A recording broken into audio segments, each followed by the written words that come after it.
Baik ya, Bismillahirrahmanirrahim. Assalamualaikum warahmatullahi wabarakatuh. Waalaikumsalam warahmatullahi wabarakatuh. Marilah kita mulai dengan membaca basmalah ya. Bismillahirrahmanirrahim. Bismillahirrahmanirrahim. Baik ya, kita akan pada kesempatan hari ini kita akan masuk kepada topik akuntansi perusahaan dagang. Ya.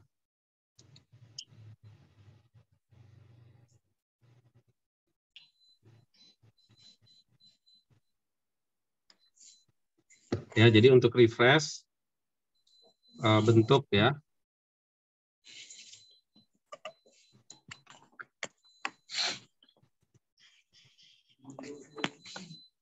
Ya, sebagai refresh jenis perusahaan bisnis ya yang kita kenal ya secara umum ya.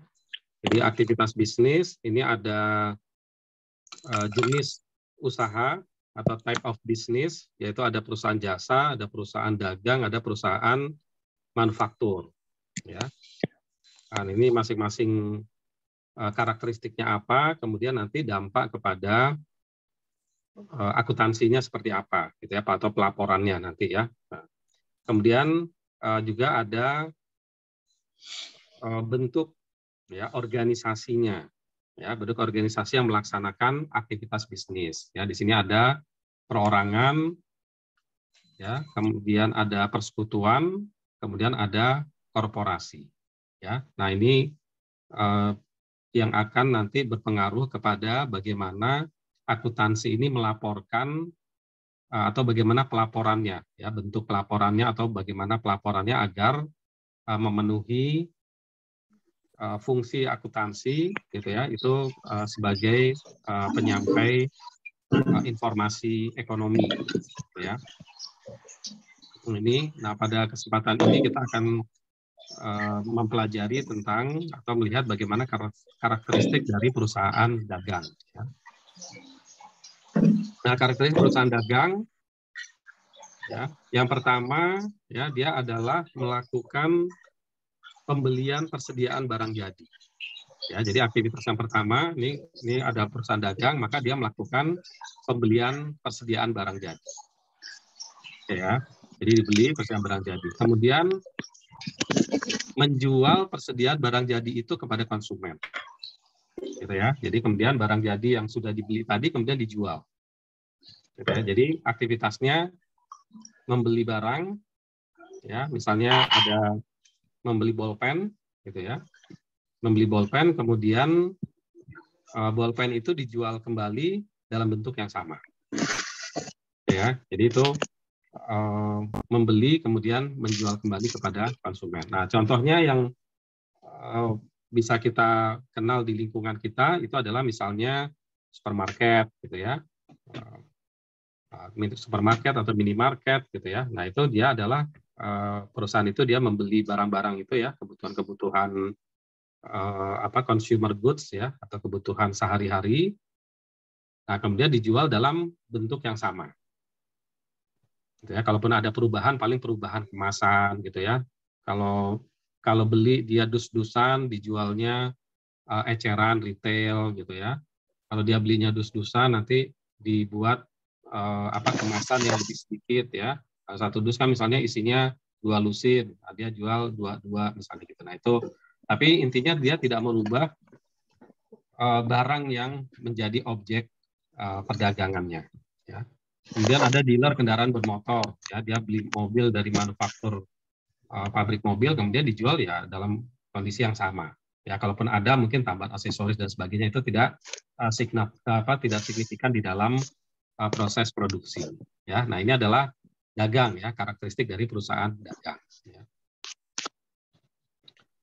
Kemudian macam-macam transaksi yang ada di perusahaan dagang, ya. Yang pertama dia adalah membeli barang, gitu ya. Ya, membeli barang dagangan. Ya, kemudian ada juga retur. Gitu ya. Misalnya kita beli, oh ternyata defect, ternyata cacat barangnya. Nah, ini ada dari 100 barang yang kita beli, ada 5 yang rusak, maka kita melakukan retur. Gitu ya. Nah, kita melakukan retur atau retur pembelian ya atau pengembalian barang. Oke ya, jadi pengembalian barang yang sudah dibeli ya. Kemudian nanti yang terkait juga dengan barang itu adalah biaya angkutan barang. Ya, biaya angkutan ini kita beli barang, posisi ada di Sawangan, ya kan? Toko yang akan kita beli ini kita ke perusahaan dagang, ya ada di Mangga 2. Maka untuk membawa barang itu dari Mangga 2 ke Sawangan itu membutuhkan angkutan. Nah itu ada biaya angkut. Nah bagaimana akuntansi memperlakukan biaya angkut ini? Ya. Kemudian yang selanjutnya adalah nanti ada utang. Ya, ada utang dagang. Ya, itu disebutnya dengan utang dagang. Kenapa? Karena berkaitan dengan barang yang diperdagangkan. Ya, karena nanti selain utang dagang ada lagi utang wesel istilahnya ya, atau utang keuangan ya. Utang karena minjam uang. Utang karena pembiayaan dari bank. Nah, itu nanti beda dalam penamaan. Ya, beda akun. Nah, ini utang dagang berarti karena barangnya kita beli yang mau kita perdagangkan. Nah, tapi kita nggak bayar langsung, nggak tunai, berarti ada terjadi utang. Ya, nah itu terjadi utang. Nah, kemudian aktivitas yang selanjutnya adalah kita melakukan penjualan barang, gitu ya, barangnya dijual. Nah, dalam penjualan barang itu pun mungkin juga ada pengembalian penjualan. Ya, dari pelanggan, dari customer, oh ini kok barangnya rusak nih, gitu kan, balikin. Nah, itu ada retur penjualan. Ya, kemudian sama ya, beban angkutan barang. Ya, dari toko kita kepada customer, ya itu apakah customernya datang ke toko kita membeli barang, berarti biaya angkut tanggungannya dia. Atau ya kita mengantarkan. Ya, kalau sekarang kan gitu ya, delivery ya. Kita pesan tuh, apalagi kalau sekarang ya pesanan melalui aplikasi, ya kemudian barangnya diantar. Nah, itu berarti biaya pengantarannya tanggungan siapa? Ya, biaya pengantaran ya, kalau pernah belanja pakai aplikasi itu biasa ada ongkos angkut. Nah, itu dibebankan kepada pembeli. Gitu. Tapi tidak selalu dibebankan kepada pembeli. Bisa saja itu juga dibebankan kepada penjual. Ya. Kemudian menerima pelunasan piutang. Atau ini penjualannya tadi berarti ada piutang ya. Kalau tadi kita beli barang timbul utang, kalau tidak langsung dibayar, ya. Jadi kita membeli barang nggak dibayar, berarti kita berhutang, ya timbul utang dagang.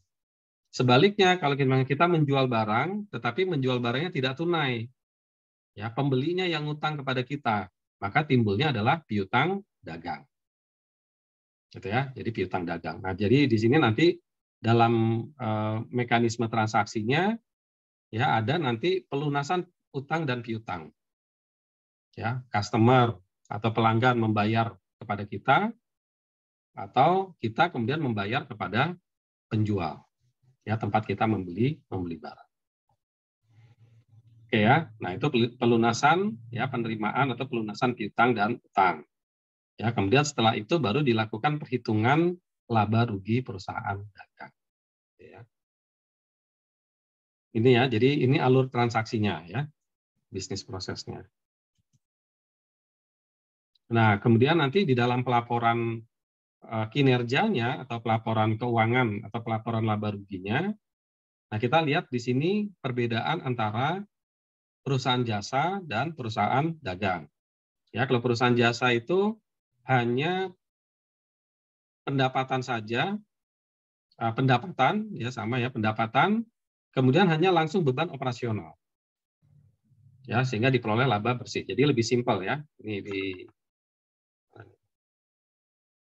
di yang sebelah kiri ya.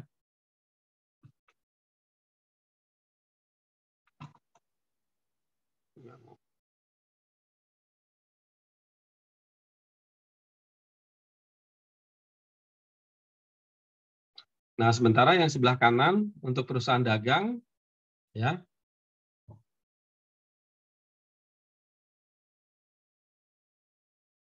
Ya, untuk perusahaan dagang itu ada tambahan akun, yaitu adalah harga pokok penjualan. Nah, jadi kita tadi barang yang kita jual itu ke customer, ya, ke pelanggan. Nah, maka di sana ada harga pokok penjualan. Ya, kemudian diperoleh dulu laba kotor, baru ke beban operasional dan diperoleh laba bersih. Ya, jadi ada tambahan satu langkah, ya, dibandingkan dengan perusahaan jasa. Dan di sini juga harus kita lihat, ya, ini ada laba kotor. Jadi misalnya kita dagang bolpen, ya, membeli bolpen seharga 3.000, ya, membeli bolpen seharga 3.000. Kemudian kita jual ke pelanggan seharga 5.000, gitu ya. Maka penjualan di sini, ya, berarti penjualan di sini adalah 5.000, harga pokoknya adalah 3.000 yang kita beli tadi. Nah, itu adalah harga pokok penjualan, ya, barang. Nah, kemudian diperoleh laba kotor. Baru beban operasional gaji, sewa, listrik, gitu ya. Nah, itu adalah beban operasional. Tetapi di sini ada tampilan dulu berupa harga pokok penjualan, ya, untuk melihat apakah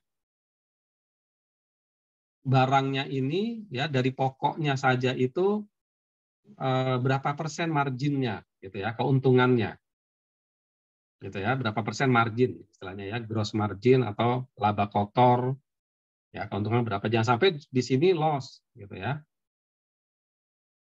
Oke, ya. Nah, ini jadi ada tambahan analisa untuk melihat berapa jumlah besarnya laba kotor. Lalu kemudian beban operasi, kemudian diperoleh laba bersih. Nah, ini, ya, misalnya contohnya, ya, selama tahun berjalan barang yang terjual sebesar 200 juta dibayar tunai. Oke, ya. Kemudian harga pokok penjualannya 120 juta, ada biaya gaji 15 juta. Nah, berapa laba kotornya? Gitu. Berapa laba kotornya? Ini udah ada, ya. Nggak bisa. Nah, ini. Ya, yang laba kotor itu hanya 200 juta dikurangi 120 juta. Biaya gaji enggak, karena biaya gaji masuk ke dalam beban operasional. Ya, jadi beban gaji masuk ke beban biaya operasional. Ya, jadi harga pokok ini hanya ini tadi, ya, harga pokok penjualannya 120 juta. Nah, gitu, ya. Nah, jadi laba kotornya berapa? Penjualan dikurangi dengan harga pokok. Ya, 200 juta dikurangi 120 juta sama dengan 80 juta. Oke, ya, jadi ini bentuk dari laporan keuangan, nanti laporan laba rugi, ya, ini, ya, di bawah, ya, perhitungan laba rugi dari perusahaan dagang. Sampai sini ada pertanyaan? Cukup jelas? Ya, cukup jelas, ya.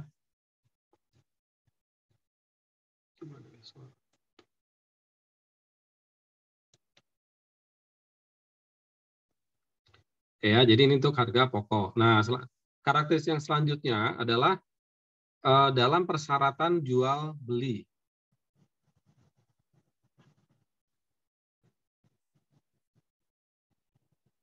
Ya, nah, ini dalam persyaratan jual beli,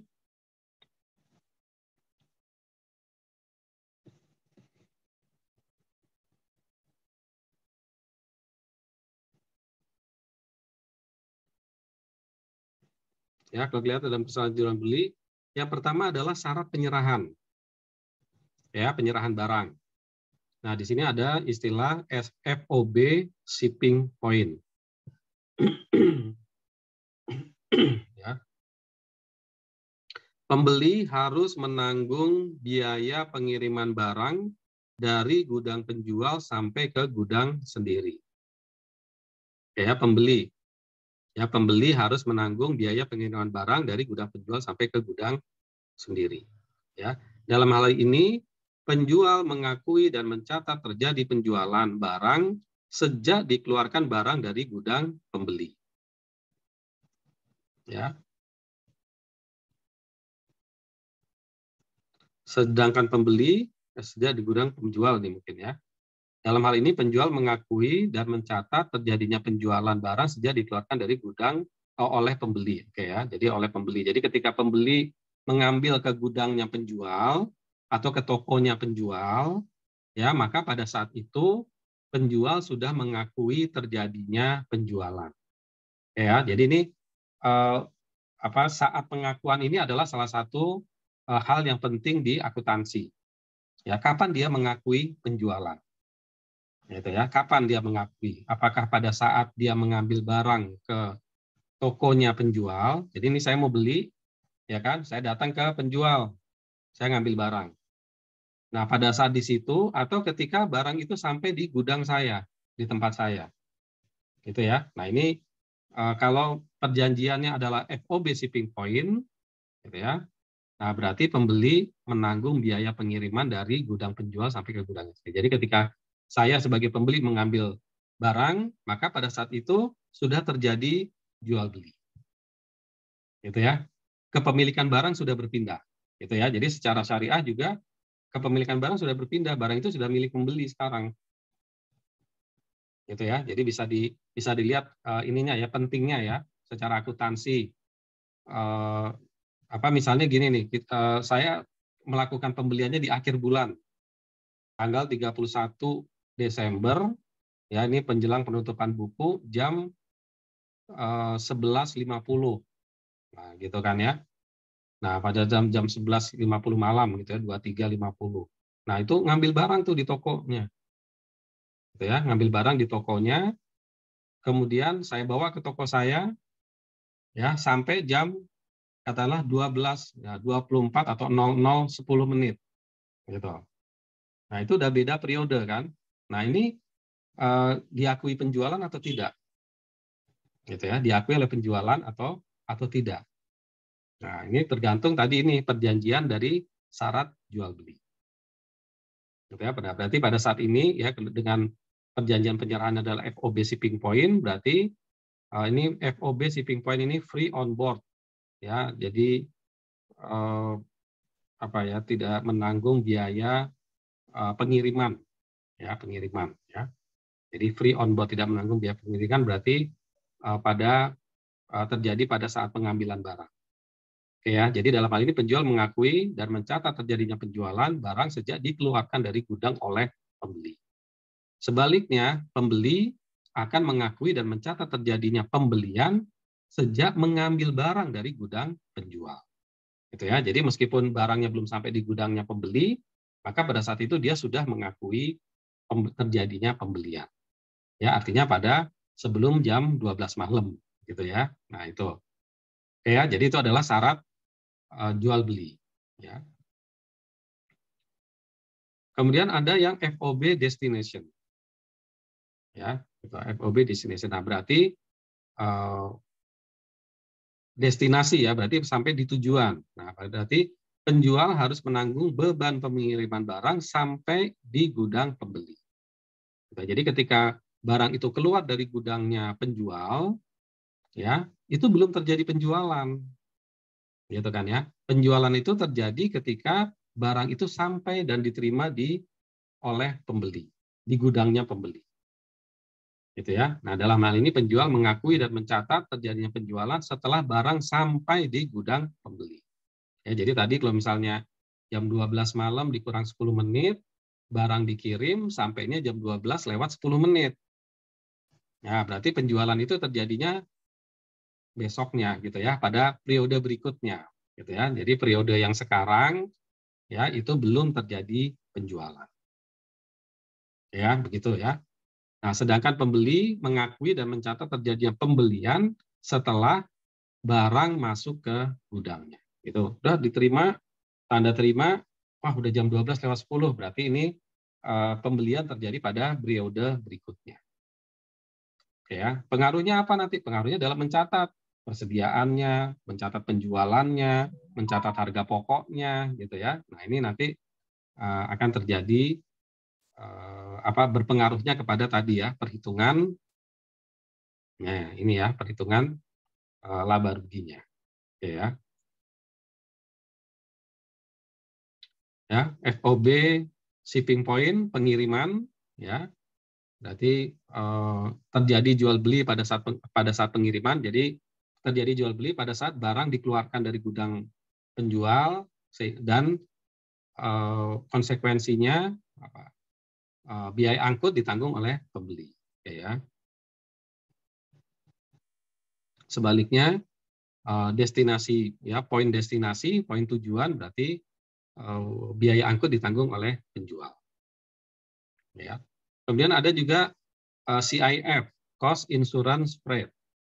Penjual harus menanggung beban pengiriman dan asuransi kerugian atas barang yang dijual. Nah, jadi ketika dia menjual barang, ya, maka barang itu termasuk cost. Cost itu artinya harga pembelian. Kemudian di sana ada asuransi. Kemudian di situ ada pengangkutan.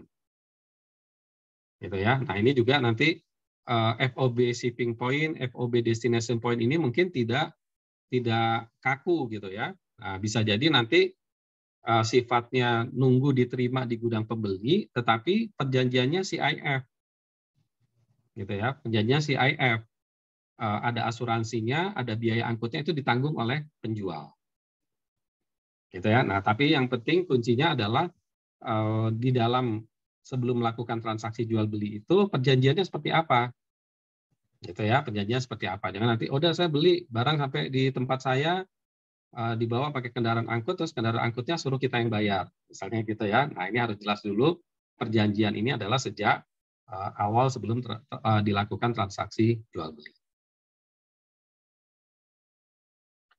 Kemudian yang selanjutnya adalah metode pembayaran atau syarat-syarat pembayaran. Ya. Syarat ini berhubungan erat dengan potongan tunai dan jangka waktu kredit atas barang yang dijual belikan.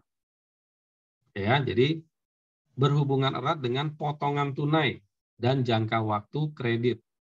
Ya, jadi ini berarti jual beli barangnya tidak cash, ya, tidak tunai, tetapi dengan tempo waktu.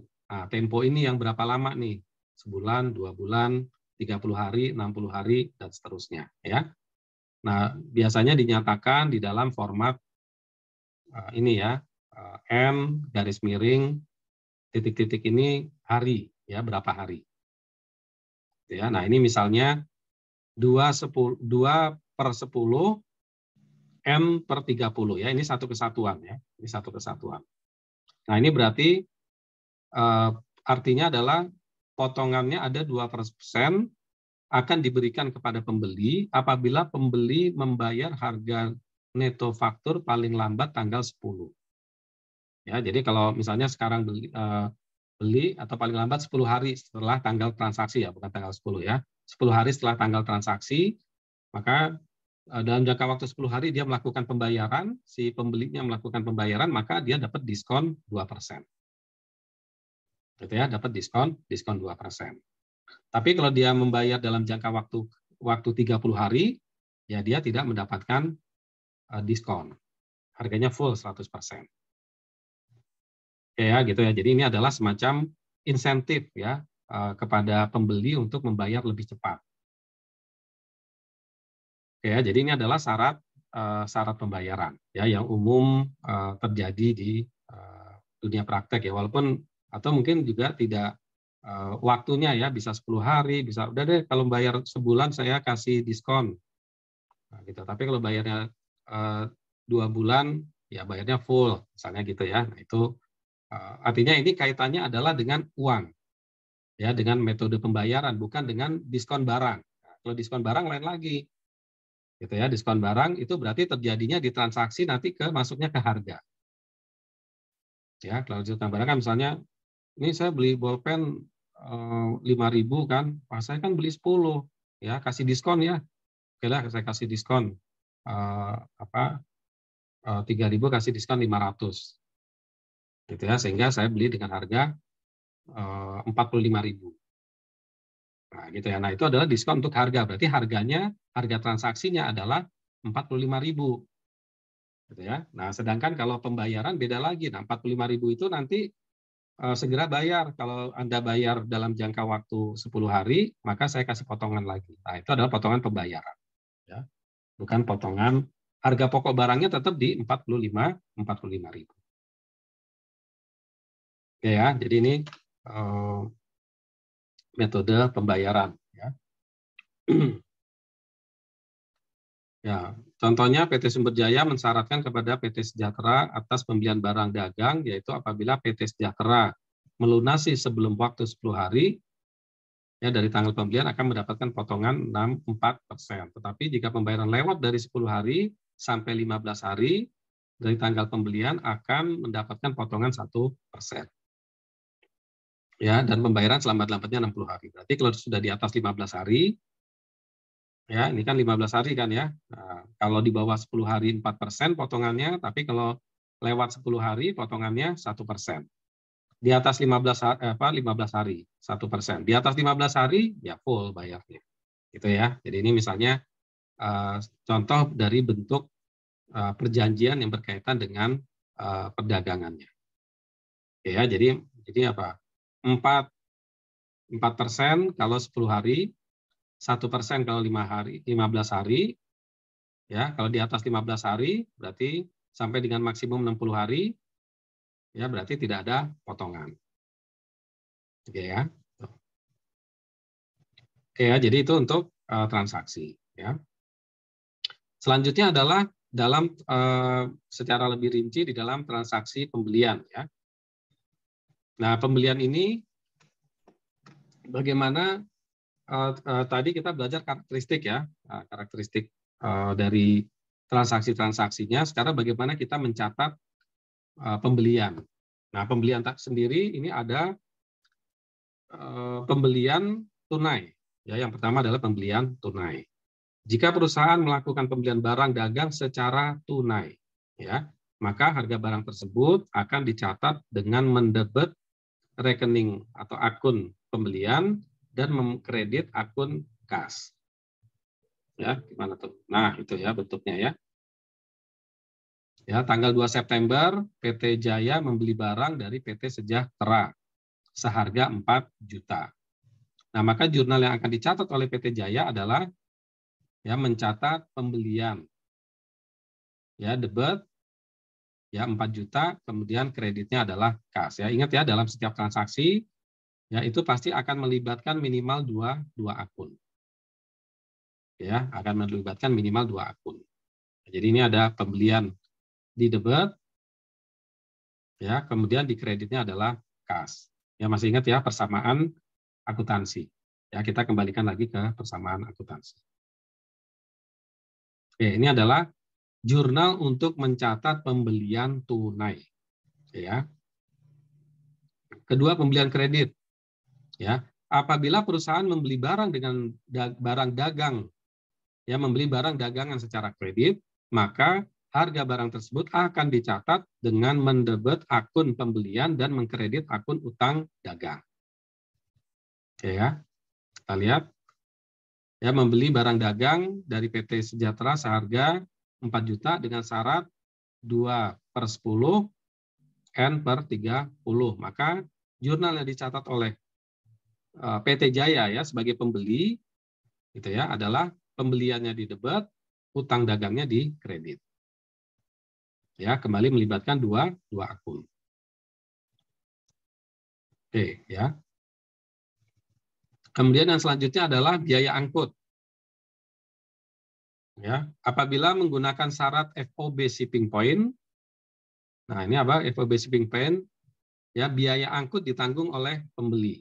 Maka biaya angkut itu dicatat dengan mendebet akun biaya angkut dan mengkredit arus akun kas.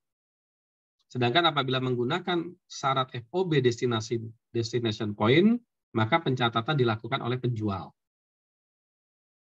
Jadi yang mencatat adanya biaya angkut itu adalah penjual. Tapi kalau FOB shipping point, artinya shipping point itu biaya angkut ditanggung oleh pembeli. Ya, biaya angkut ditanggung oleh pembeli. Nah, maka yang mencatat biaya angkut adalah pembeli. Ya, jadi misalnya dibayar biaya angkut kepada perusahaan B atas barang yang dibeli dari PT B. ya sebesar 50.000.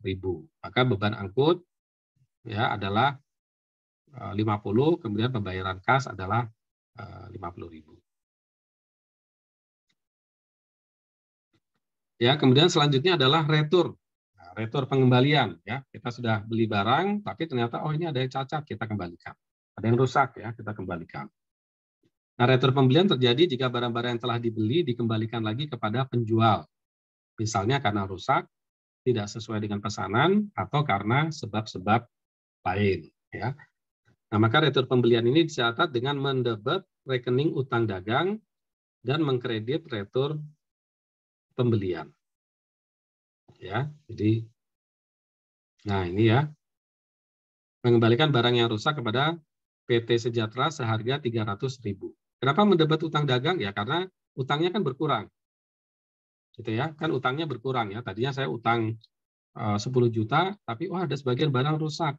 Saya kembalikan barang, berarti kan berkurang jumlah yang harus kita bayar. Oke ya. Nah, kemudian di kreditnya adalah retur pembelian. Nah, jadi tadi sebelumnya kita sudah melakukan pembelian. Nah, maka pembelian kan adanya di debit ya tadi ya. Nah, ini pembelian kan ada di debit. Oke ya, pembelian ada di debit.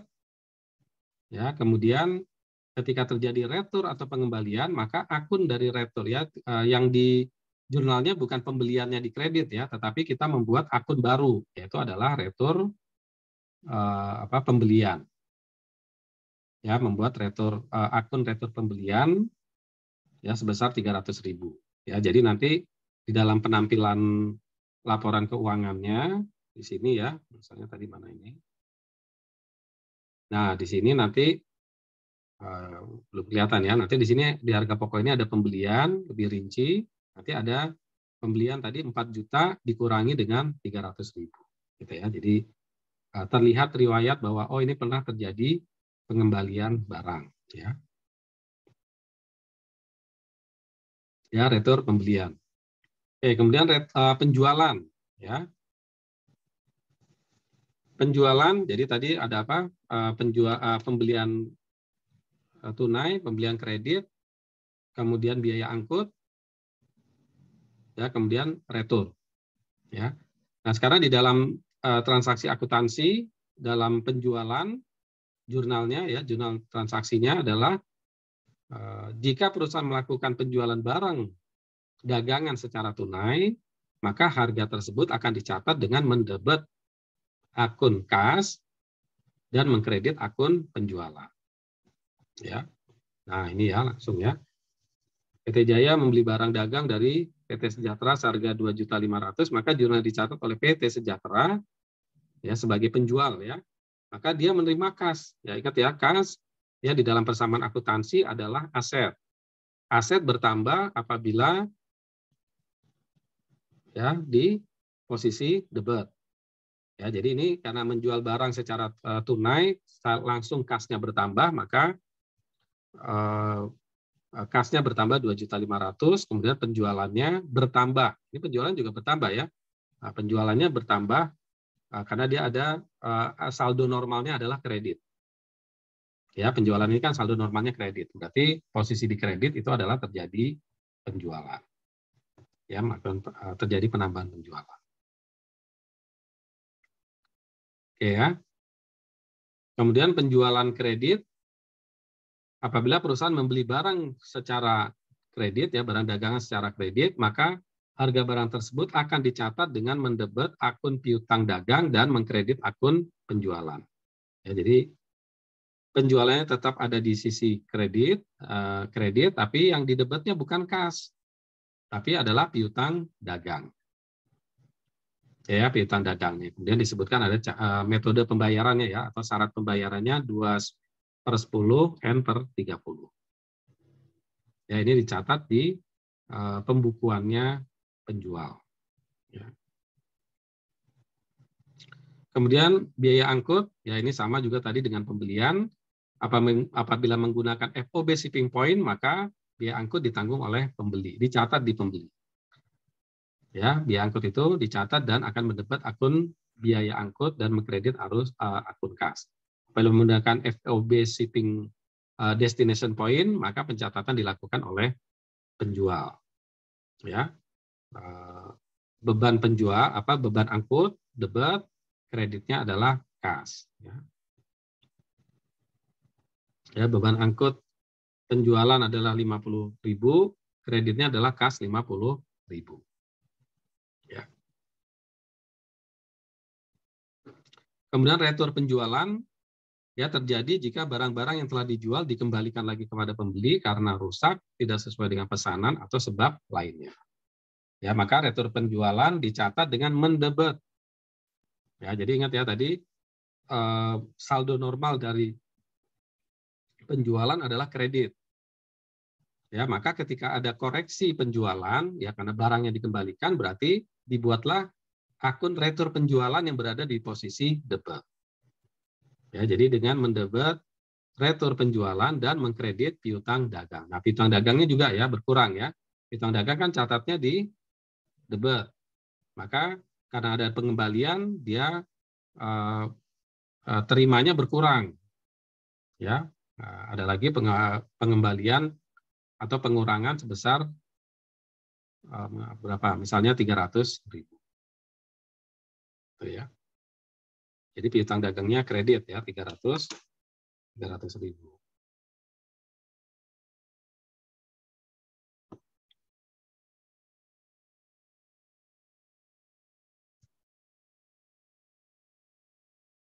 Oke, ya.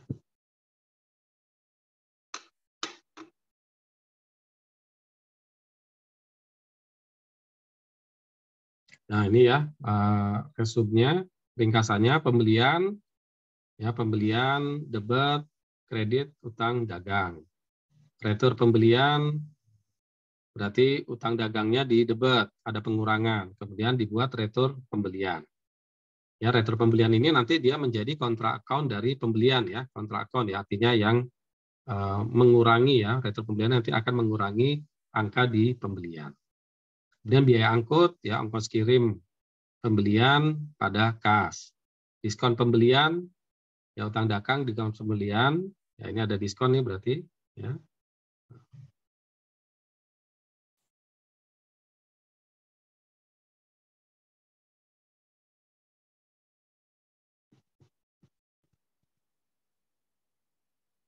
Oke. Kemudian ada penjualan, piutang dagang atau kas, kreditnya penjualan. Retur dan potongan penjualan, ya, retur dan ini perkiranya retur ya, jadi bisa jadi nanti retur atau potongan penjualan atau potongan harga, gitu ya, maksudnya ya. Jadi bisa karena barangnya dikembalikan atau karena terdapat potongan harga, ya.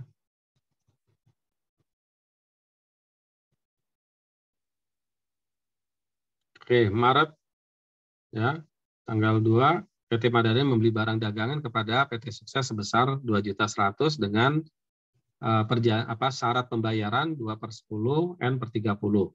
Harga pokok penjualannya 1.500.000. Ya, kemudian pada tanggal 3 PT Madani mengirim kembali barang dagangan kepada PT Sukses seharga 100.000, harga pokoknya adalah 60.000.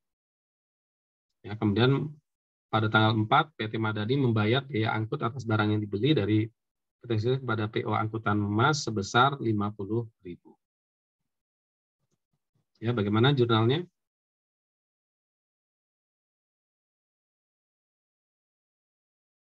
Ya, ini contoh-contohnya. Oke. Ya, nanti ya bisa dilihat bagaimana jurnalnya kira-kira.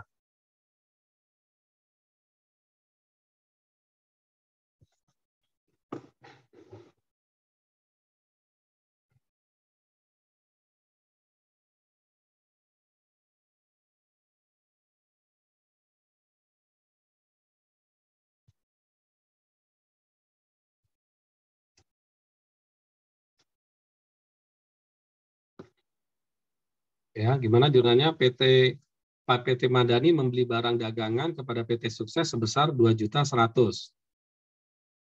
Ya, membeli barang.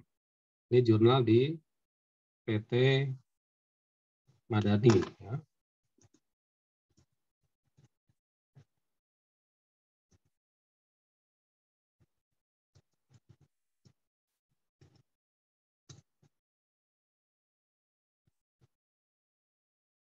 Apa debitnya?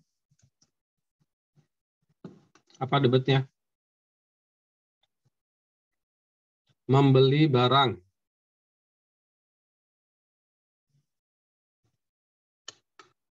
Ya, berarti debitnya adalah pembelian ya.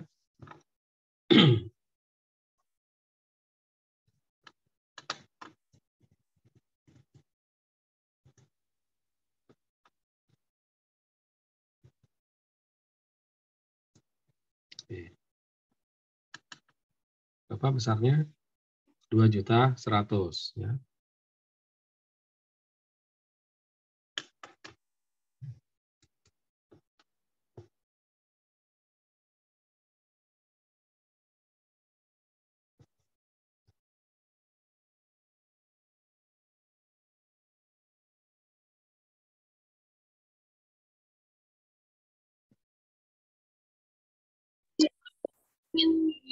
ما يتوب عليهم والله عليم حكيم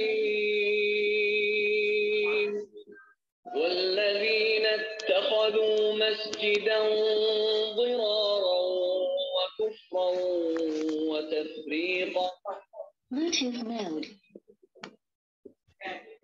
connected. Kita lanjutkan ya.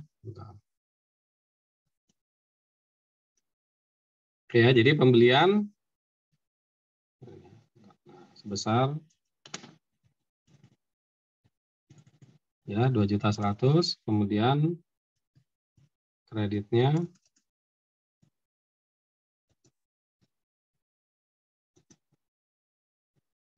apa ini secara tunai atau secara pembayaran 2N10 berarti kredit ya. Nah, kalau kredit pembelian berarti lawannya adalah utang dagang.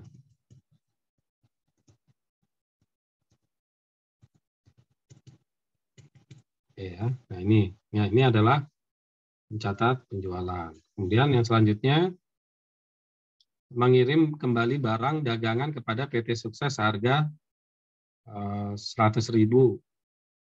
Ya, harga pokoknya berarti ini barang yang dibeli ya, nilainya ya. Oh, ini salah, maaf ya. Ini harga pokoknya 1.500.000 ya, berarti pembelian barang itu harganya 1.500.000 ya. Ini adalah harga jual ya. 1.500.000.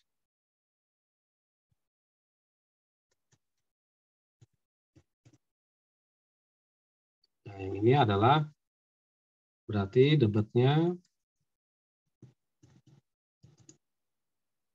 apa kalau terjadi retur ya. Nah, berarti yang didebit adalah utang. Ya, utang dagang sebesar 60.000.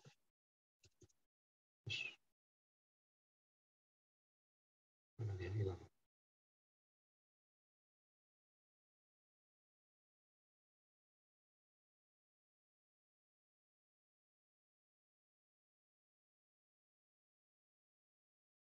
Hilang dia.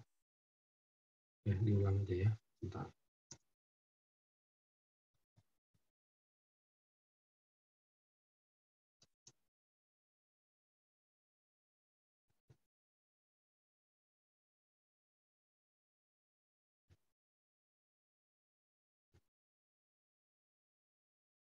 Tutup ya. Bentar ya.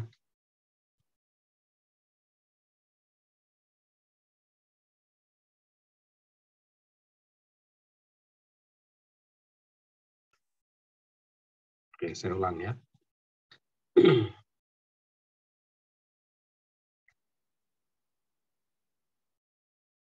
Jadi nggak kerekam ya yang tadi. Oke ya, jadi di sini mencatat pembelian ya, ini transaksi ini ya, mencatat transaksi pembelian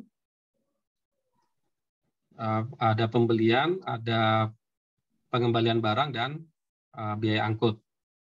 Ya, ini pencatatannya. Kemudian ini adalah format dari langsung ya, tidak menampilkan harga pokok. Ya, tapi ini tidak umum digunakan. Ya, kemudian juga di sini ada sebenarnya pendapatan lain-lain. Ya. Nah, di dalam pelaporan yang lebih lengkap, ya, nah ini dibuat secara lebih lengkap ya pendapatan dan muncul harga pokok ya 10.500.000, kemudian apakah laba kotor ini bisa menutup biaya operasional. Ya, sementara pendapatan yang lain-lain itu dimasukkan di dalam pendapatan sewa dimasukkan ke dalam pendapatan dan beban lain-lain. Ya. Oke, kemudian ini juga untuk menghitung harga pokok, ya ada persediaan awal, ada persediaan akhir, ada ya dikurangi persediaan akhir ditambah dengan pembelian, dikurangi retur dan potongan pembelian, dikurangi dengan diskon pembelian, kemudian ditambah dengan ongkos kirim. Ya, jadi ini adalah metode untuk menentukan matching konsep, ya, menentukan matching konsep agar yang dimasukkan sebagai harga pokok adalah sama dengan barang yang dijual, ya, jumlah barang yang dijual. Oke ya. Kemudian bukti transaksi, ya, bukti transaksi ini ada yang sifatnya internal, ada yang sifatnya eksternal. Ya, nah internal misalnya bukti artinya bersumber dari internal, sedangkan eksternal ini bersumber dari pihak luar, gitu ya. Nah, secara akuntansi atau secara audit ini biasanya lebih kuat bukti yang secara eksternal, gitu ya, lebih menguatkan, gitu ya. Bukti itu lebih kuat dibandingkan bukti yang diterbitkan secara internal. Ya, jadi ini ada eksternal, ada faktur, ada kwitansi, ada nota debit, nota kredit, ada cek, ya. Ya, kemudian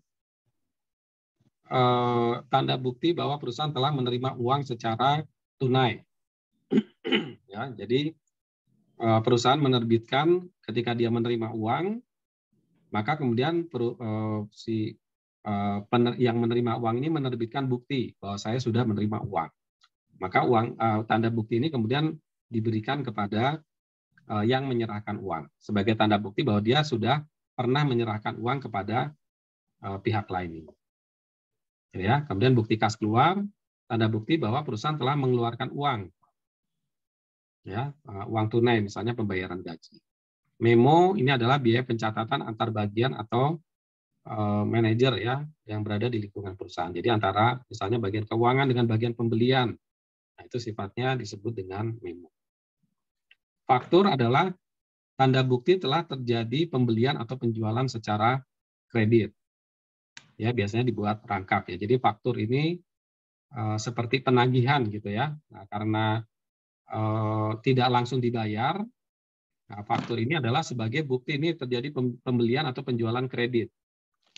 Gitu ya. Nanti biasanya di situ nanti disebutkan kapan dibayarnya gitu ya.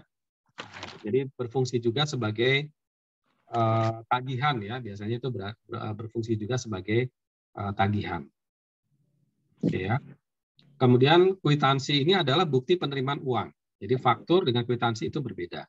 Walaupun kadang-kadang ada yang memfungsikan faktur juga sebagai kwitansi.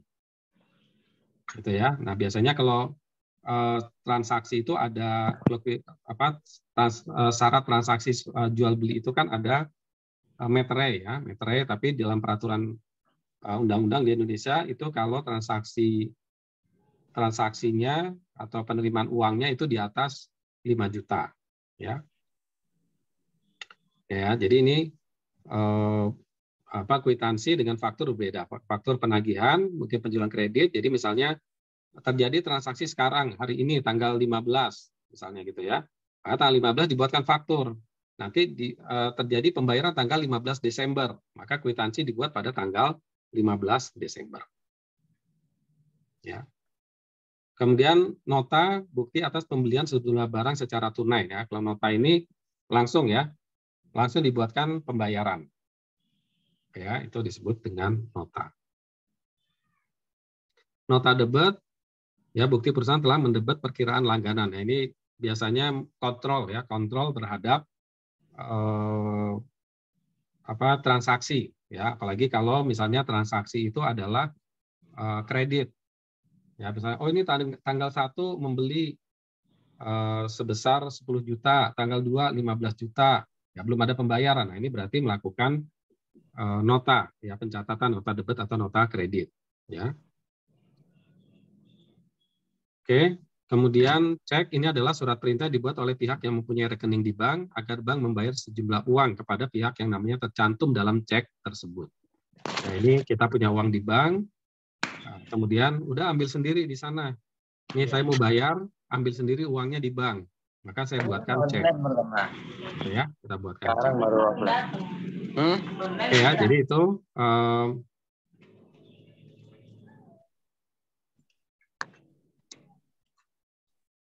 oke ya. Nah, itu jadi sampai di sini ada pertanyaan. Ini adalah untuk perusahaan dagang.